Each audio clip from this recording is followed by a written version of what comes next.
Shalom saudara yang dikasihi Tuhan Yesus. Pada hari ini tema kita adalah bencana memperingatkan, tapi manusia menolak bertobat dari kejahatan fatal.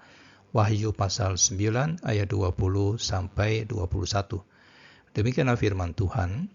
Tetapi manusia lain yang tidak mati oleh malapetaka itu tidak juga bertobat dari perbuatan tangan mereka. Mereka tidak berhenti menyembah roh-roh jahat dan berhala-berhala dari emas dan perak, dari tembaga, batu dan kayu yang tidak dapat melihat atau mendengar atau berjalan.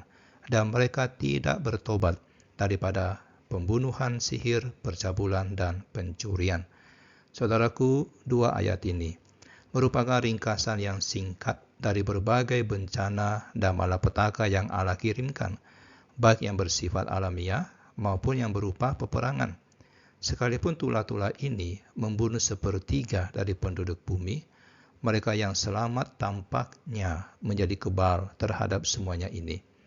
Jika istilah-istilah seperti tsunami, gempa bumi, genosida, dan pembersihan etnis menjadi ungkapan yang lazim, masyarakat cenderung menganggapnya biasa dan menolak untuk mempertimbangkan dampak dan pesan yang dibawanya. Allah menggunakan bencana ini untuk menyadarkan manusia dan tidak membatasi kemalangan hanya pada akibat konflik bersenjata saja. Saudara, ayat-ayat penutup ini tidak berkaitan dengan umat Allah, melainkan dengan orang-orang berdosa yang tidak bertobat.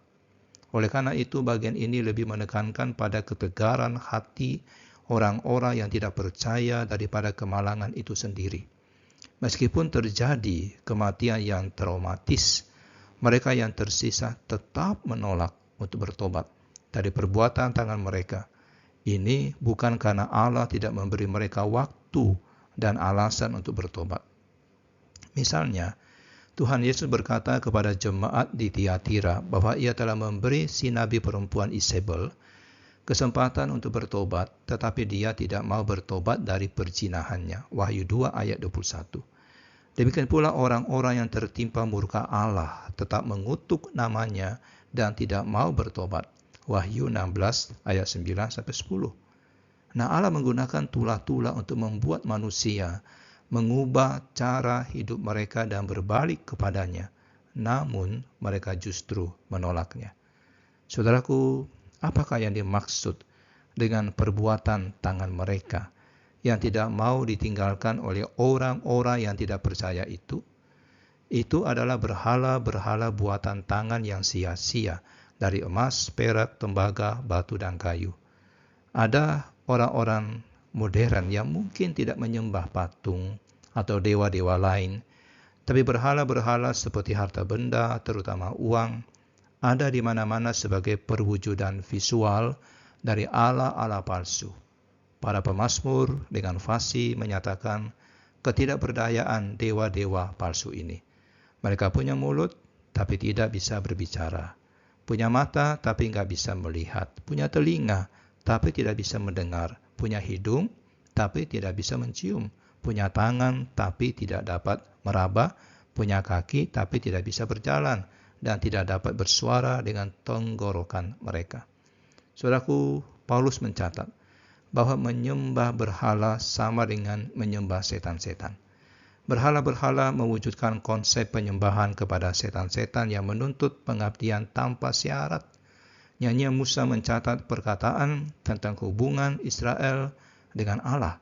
Mereka membangkitkan cemburunya dengan Allah-Allah asing dan membuat dia marah dengan berhala-berhala yang keji. Mereka mempersembahkan korban kepada setan-setan yang bukan Allah.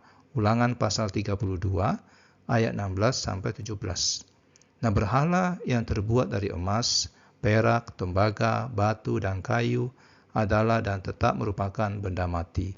Tapi kuasa-kuasa jahat membujuk manusia untuk menyembahnya. 1 Korintus 10 ayat 20.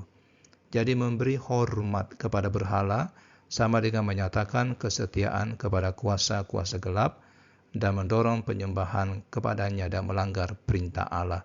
Dan tentu ini tidak akan mendatangkan kesejahteraan, tapi mendatangkan hukuman dari Tuhan.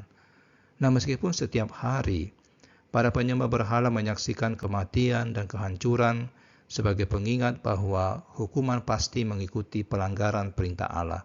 Mereka tetap saja menentang Allah dengan menyembah berhala-berhala. Mereka melakukan pembunuhan, sihir, percabulan, pencurian, dosa-dosa yang dilakukan terhadap masyarakat, dan dosa-dosa ini melanggar 10 perintah Allah. Larangan menyembah ilah lain dan membuat patung berhala, larangan membunuh, larangan berzina, berbuat cabul, serta larangan mencuri.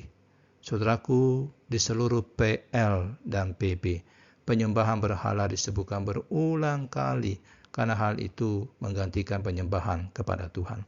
Dan terkait dengan penyembahan berhala ini adalah dosa sihir dan tenung yang merupakan kekejian bagi Tuhan. Allah bahkan memerintahkan Musa untuk menjatuhkan hukuman mati atas mereka yang meminta petunjuk dari petenung dan mereka yang melakukan sihir. Saudaraku, penyembahan berhala dan sihir itu merupakan perbuatan daging. Dan tentu ini akan mengalami hukuman yang kekal daripada Tuhan. Orang-orang yang menolak untuk bertobat harus memikul tanggung jawab penuh atas perbuatan mereka pada hari penghakiman.